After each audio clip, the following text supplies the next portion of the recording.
ये घटना तब की है जब वो कॉलेज में एसएससी की पढ़ाई कर रही थी। वो उस समय वहाँ के गर्ल्स हॉस्टल में ही रहा करती थी।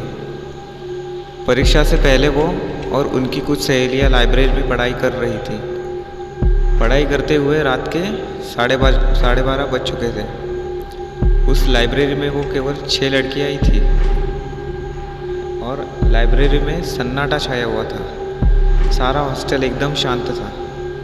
तभी उनमें से एक लड़की ने कहा कि बस यार, पढ़ पढ़ के बोर हो गए हैं, क्यों ना कोई खेल खेले जिससे दिमाग भी फ्रेश हो जाएगा और नींद भी आ जाएगी।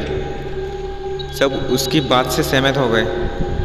उनमें से एक लड़की जिसका नाम पूजा था, वो बोली कि चलो हम सब किसी आत्मा से बात करते हैं। ये सब कहकर वो अपने कमरे में गई और आउजा बोर्ड लेकर आई जिस पर A to Z तक अल्फ़ाबेट्स, 0 to 9 तक नंबर्स और किनारों पर येस और नो लिखा था। पूजा ने बोर्ड के चारों किनारों पर 4 मोमबत्तियाँ जलाई और फिर लाइब्रेरी की सारी लाइट बंद कर दी। फिर उसने सिक्का बोर्ड के बीच में रख दिया। उनमें से 2 लड़कियाँ तो डर के मारे अपने कमरे में चली गई और बाकी चारों ने उस सिक्के पर एक एक उंगली रख दी। फिर पूजा ने कहा कि कोई डरना मत और यहाँ से उठना मत, वरना आत्मा नाराज़ हो जाएगी। अब पूजा बोलने लगी, अगर यहाँ पर कोई आत्मा है तो प्लीज़ हमसे बात करो। लाइब्रेरी में अजीब सा सन्नाटा और अंधेरा छाया हुआ था।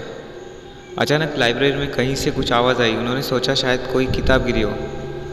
उसी समय सिक्का हिला और जसमीत दीदी ने पूछा, क्या यहाँ पर कोई आत्मा है? तभी छत पर लगा बंद पंखा ज़ोर से हिलने लगा।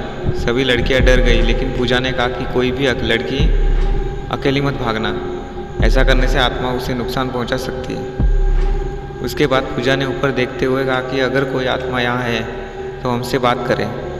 कुछ देर तक सन्नाटा रहा और अचानक सारी मोमबत्तियाँ बुझ गई और लाइब्रेरी से कदमों की ठक ठक सी आवाज़ आने लगी।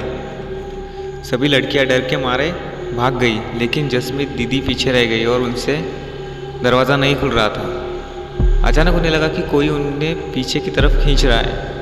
वो ज़ोर ज़ोर से रोने और चिल्लाने लगी। उनकी आवाज़ सुनकर हॉस्टल की सारी लड़कियां जाग गई और उठकर लाइब्रेरी की तरफ दौड़ी। हॉस्टल वार्डन और सभी लड़कियों ने मिलकर दरवाज़ा खोला और दीदी को बाहर निकाला। इस घटना के बाद उन्हें आज तक लाइब्रेरी के डरावने सपने आते हैं और वो आज तक उस घटना को नहीं भूली।